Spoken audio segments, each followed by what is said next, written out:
Welcome to the GC Bizcast, a collaboration of J. Whitney Bunting College of Business and Technology and the Department of Communication at Georgia College and State University. Here we discuss important topics with today's business leaders and educators. We produce weekly podcasts from our beautiful campus in Milledgeville, Georgia. We're excited that you've joined us. Our conversations should inform you and entertain you. The views expressed are the views of the individuals on the program and do not represent the views of Georgia College and State University. So, let's get started. Okay, hey everybody, welcome back to the Business Podcast. I'm your host, Sruti, and today I have some very special guests, so if you would, will you guys introduce yourselves? Hi, yes, I'm Chris Ceplenski. I am the Senior Content Manager at BLR, Business and Learning Resources, and I've been with BLR for 23 years. My name is Starla Finch, and I'm an account executive with BLR. Been with BLR going on 10 years. Can you guys tell us a little bit about how you kind of got into the position you're in and like the career in general? Yeah, so when I went to college, I knew I wanted to go into either writing or teaching. So I was an English major with a minor in secondary education. And then by the time I got out of got my, of undergrad, I decided I want to be a college professor. So I got my master's degree in English. And then I wound up moving back home in Connecticut, and I wound up getting a job at a community college tutoring, kind of getting my foot in the door there. And I was also working some other part-time jobs. And then I really needed to make a living, so I got a full-time job as a editorial assistant at a book producing company and literary agency. And then around the same time, I started getting the opportunity to teach some adjunct classes at the community college I was working at nighttime. So for about 2 years, I was working full-time. I was, grading papers and planning assignments and planning classes like during lunches and nighttime and weekends. And it was kind of getting to be a grind. And, it'd be interesting to hear what that's like now, maybe for people today. But when at that time, it was the irony that I needed a full-time job and able to afford to live. And I was teaching classes at nighttime. But then because I was working during the day, it's hard to get on campus and make a get exposure from the higher ups and be somebody that they would consider when a full-time position came around. So anyway, after 2 years of it, I was, kind of run down. Also I got married and we wanted to find a place, a nicer place to live. So I wanted to try to make more money. So that's when I discovered BLR back in 1999. I was just really looking for publishing companies that, were within driving distance to where I was that I could possibly work. And I wound up taking a job as an assistant editor who was helping out with the HR content team. I didn't know that much about HR at all. I remember preparing for the interview and looking up what FMLA, what's that? Let me just, get to know some of these terms that I know are HR terms so I can sound like I know what I have a clue. So anyway, wound up being that the salary that I got at BLR was more than what I had between the other job and the teaching combined. And I'm like, you know what, I could really use a bit of a break. So I said, let's take a semester off from teaching. And that was 23 years ago. So just kind of the way that it turned out that I just never, I never kind of got back into it. I mean, maybe if I semi-retire or something, that might be something fun to do, teach a couple of night classes. But anyway, so I was, like I said, I was an assistant editor. I was, my manager was able to, my career here sort of grew when my manager realized, hey, this guy's a pretty good writer and he's picking up on a lot of the HR concepts pretty quickly. So I started doing a lot of writing. I wound up, then my career evolved. I was managing all of our HR newsletters. I'm kind of proud to say I created our first ever e-newsletter at BLR back in 1999 or 2000. I produced those for a while. I got involved with a lot of different content teams. I got involved with when SEO became a thing. I kind of led an initiative there. So we created the first infographics or slideshows. It was all about creating dynamic content to attract, organic traffic to our sites. And then one other thing I was kind of proud of that might be of interest to you and your listeners. I was in the media team, and in 2016, I created our first podcast, which was called the HR Works Podcast, which has now grown into be a very successful, an award-winning podcast with sponsors People and love stuff. it. So, but anyway, so that was cool. So now I'm managing.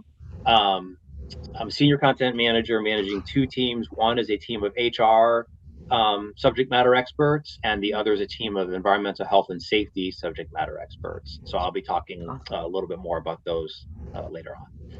That's awesome. And Starla? Mine's a little bit shorter, but I've been a career account executive. Well, no, I don't mean anything by that at all, Chris. Just I've been a career account executive for 30 plus years, mainly in the communications industry. That's where I came out of. I came out of communications. In 2013, I lived in Tennessee, and I saw a job posting for BLR looking for an account executive. I did some research on the company and their products, and I was really, really impressed with what I saw. I immediately knew that their products were something that I could get behind. And even though I didn't have an HR background, that's what impressed me. Like, I could go to their web portal and I could read things about HR, and it made sense to me. Even though I had no HR background, no legal background, no anything. So I really knew immediately before I even applied for the job that it was a product that I could be passionate about and that I could get behind. I knew that immediately. And now, almost 10 years later, I really love that I'm in a position that I do feel like every day I get to help companies and professionals save time, money, energy, frustration. And I believe that our products do truly make people's jobs easier and more efficient. That's awesome. I feel like as college students, I was actually just having this conversation about how, like, I'm trying to figure out how to, start applying to different companies and how important it is to actually, like, care about the company, like, and the product. Like, I don't want to work somewhere that I can't buy into it. So that's really special. I have never been able to sell or present anything I don't believe in. I just can't do it. Yes. Can you guys tell us a little bit about just like what BLR is in general for our audience? Sure. So BLR, again, it stands for Business and Learning Resources. It's a division of Simplify Compliance. It was founded about 45 years ago, 1977. It began with printed newsletters for HR professionals to provide them updates on employment law developments and best practices for staying in compliance. So it started off really literally as like a newsletter service, and then it expanded its products, and that included a manual, which wound up being like a flagship product for the company for several years. And basically what it was, it's an A to Z guide through all HR topics. And so there were, we wound up creating like 50 state versions of that. So it would be, everything from affirmative action to workers' compensation, and it would be your book would have federal everything you need to know from a federal standpoint and everything you know from a state standpoint. So if you owned the Georgia book and you had an employee who needed to take medical leave, you would go to the leave of absence, the L tab, to the leave of absence, topics, and you could find out what all your obligations were under the FMLA and if there were any state-specific leave laws that you needed to comply with. That's awesome. So we began to, or BLR at the time began to expand into environmental health and safety, sort of along the same lines initially, with newsletters and manuals helping companies comply with environmental laws and regulations and safety regulations, and then they also evolved more and expanded to become like a leader in offering employee training, kind of like a good extension of what we already provided to help employers provide training to their employees about these, complying with these different things. So both in our HR and EHS markets. So of course, as time has gone by, like our focus has shifted away from print to offering digital solutions. So our flagship products are Training Today for our e-learning libraries and courses, EHS Hero for our environmental and safety solutions, and HR Hero for HR professionals. But it's worth noting that that same service that we historically provided to HR professionals with the corresponding federal and state topic analysis, it remains a major part of our HR Hero subscription site. That's kind of like, there are a lot of great other features and services, that I'll talk about a little bit, but that's still one of our core services, and that's something that people have always liked and appreciated, and like coming to us for the ease of knowing what they need to do and having that side-by-side comparison of state and federal responsibilities under each topic. But anyway, your listeners and viewers could learn more about BLR by going to blr.com, just to learn more about the company or any of our services. So blr.com if they would like to learn more about us. Well, you heard it here first. Just a fun fact, we started out as business and legal resources. Like Chris said, we were, primarily a newsletter company. And back then it was all about the legal aspect of HR and that kind of thing. And as the company has kind of morphed and a lot of our products have changed into digital and we've become such a leader in the training industry, we did actually change the meaning of that acronym to business and learning resources. So that just kind of, as we've grown. And now that the majority of our products and all of our flagship products are in a digital format, one of the taglines that we use is we put knowledge to work. And we do that by using training, resources, tools, and a lot of what we're going to be talking about in a minute, plain language, regulatory compliance. We truly partner with our companies, our customers, to navigate the very complex worlds of HR, EHS, and training. And like Chris said, and I always love it when I talk to HR, long-term HR employees, because before the internet, which a lot of people can't even comprehend, depending on your age, all of your HR was done out of these giant 3-ring binders. Yeah. And if people didn't have small businesses, that kind of thing, didn't have an attorney on staff, they were kind of lost. And the one thing about the side-by-side state and federal analysis that Chris brought up, he did mention it's still one of our most popular aspects, and it is. But one of the reasons it's very popular is we take the legal speak out of it. You don't have to be an HR professional. You don't have to be an attorney. They use plain English to make anybody understand what the concept is that you're reading about. And that's so important. That's one of the huge differences. That's so good. That's so important. What is your team's approach to kind of giving this information to the HR professionals? So at the core of what our HR content team of subject matter experts does today, it's this generally the same as what it was when I joined BLR all those years ago, and that's to provide HR professionals with what they need to know to stay in compliance with the ever-changing developments on the legal landscape, whether that's the content we provide to them through our federal and state topic analysis, our state law chart builder, which provides concise comparisons between state laws on specific HR topics, sort of like in a grid format. You can see all 50, you could go to a document that asks a question about employment law, and you can see like concise capsules of that answer and for every state. Or if it's in our e-learning or instructor-led courses, or other content on our site, such as our employee handbook builder, or our compliance and best practice related checklists and sample workplace policies. And that's basically to provide content in a way that it distills what we retrieve from resources like complex laws, regulations, agency rules, and court case decisions, as Starla said, in plain English. So we aim to remove, legal jargon or attorney speak. I was looking at our marketing site the other day, and the way that they capture it is really succinct and accurate. We provide need-to-know information in an easy-to-understand way. And one of the ways that we do that on our team, I mentioned we have a team of subject matter experts, and so each of them are licensed attorneys. This is on our HR content team, and they're generally responsible for the content in a specific area of employment law. So we have a wage and hour expert, we have an employee leave expert, we have a benefits expert, for example. So anytime we're adding an editor to the team or making a new hire, as part of the screening process, anytime a candidate is granted an interview, We also provide them with a writing assignment, or we give them, say, 48 to 72 hours to complete.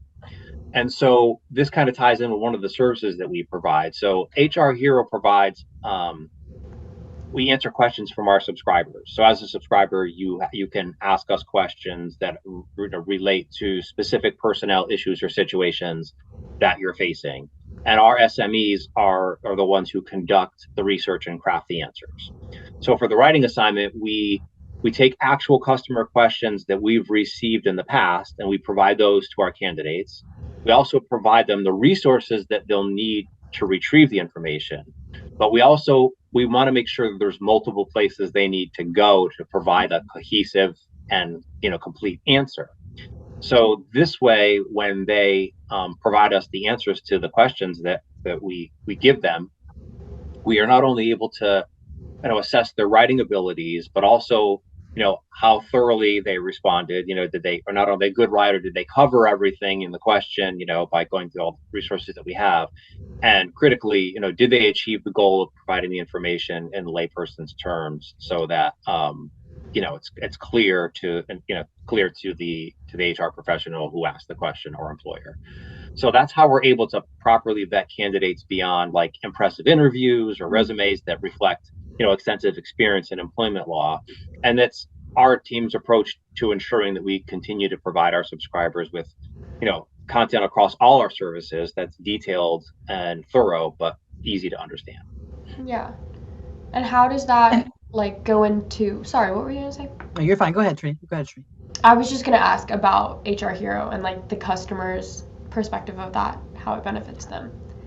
Sure. So first of all, I want to back up just a second. You had asked how we kind of get this information to HR professionals. Mm-hmm. My side's a little bit different than Chris. Chris kind of works on the back end. He's building everything. I'm very more client facing, customer facing. So anytime anybody reaches out and wants information on any of our flagship or any of our products at all, we reach back and demo our product and talk about our product and answer any questions that they may have. We also attend a lot of trade shows, seminars, HR related events. Some of those we put on ourselves. Some of those we attend other companies' events and other organizations' events. We do partner with HR organizations such as SHRM, the Society for Human Resource Management. So we go to a lot of their events, regional, national. We've partnered with them on a few things. And then also, we offer a lot of trainings that have continuing education credits or CEUs attached for people who are certified in HR. So if you're PHR, SPHR, SHRM certified, a lot of the services that we offer on the training side, that's how we get into contact with a lot of those individuals. And then to answer your question specifically, it's important from a customer standpoint for a couple of different reasons. Kind of depends on what demographic you're talking about. HR Hero, I have a company as small as 3 employees, and then we go to companies as large as Fortune 500 companies. So with a small employer, you don't have the resources to hire a $60,000 a year HR person. It's just not possible. If you're John's Plumbing with 25 employees, you're still held to the same standards by the government, but you just can't afford the same resources. So this allows an office manager or an owner's wife or anybody else can get a subscription to HR Hero and have the advantage not only of the plain English so that you can understand it without having to be an HR expert, but it also gives you, like Chris was talking about, our Ask the Expert portion. You do have someone in your back pocket that you can ask those questions of.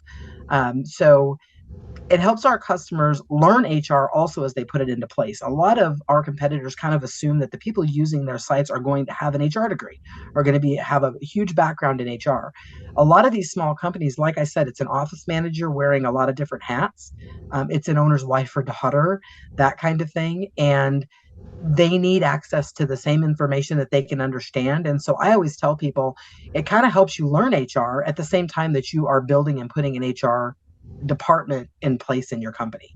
Now, for large companies, ease of use, the work's been done for you. Even if you're a Fortune 500 company and you have a huge HR department, so much easier not to recreate the wheel. If someone's already come up with a checklist, if there's a form that's already been proven, you know what I mean, by other companies to be helpful. We don't believe in recreating the wheel. So we give you all these different resources to go in and use instead of having to create them yourselves. Also, believe it or not, I have a lot of attorneys that love this portal because they don't have to do the legwork. I always use kind of the analogy, if you really want a piece of pie or you need a piece of pie, you can bake the pie and take all that time to do it, or you can go down to the local cafe and buy a really good piece of pie. And that's how attorneys do this. They don't want to bake the pie a lot of times, but they really need that piece of pie. Mm. So, and then for employee communication, whether you're a large company or a small company, if your onboarding material is really frustrating and really full of legal speak, right off the bat, your employee's first impression is this is not an easy company to work for. So if your onboarding material is very plain English, and that's another thing that Chris brought up, the side-by-side comparison, because it is so plain English, I have a lot of my customers tell me that if an employee has a question on something, they literally just copy it from our website and paste it into an email because we've made it so easy for the average layperson to understand. They don't have to break it down for their employees. So less frustration on the employees' part, less confusion, just a better employee experience all the way around. Makes your onboarding and any type of employee employer communication more pleasant. Yeah, absolutely. I feel like it creates like a better culture for a company. Absolutely. Yeah. Yeah. Absolutely. Well, I am so excited that I got to talk to you guys. Thank you so much.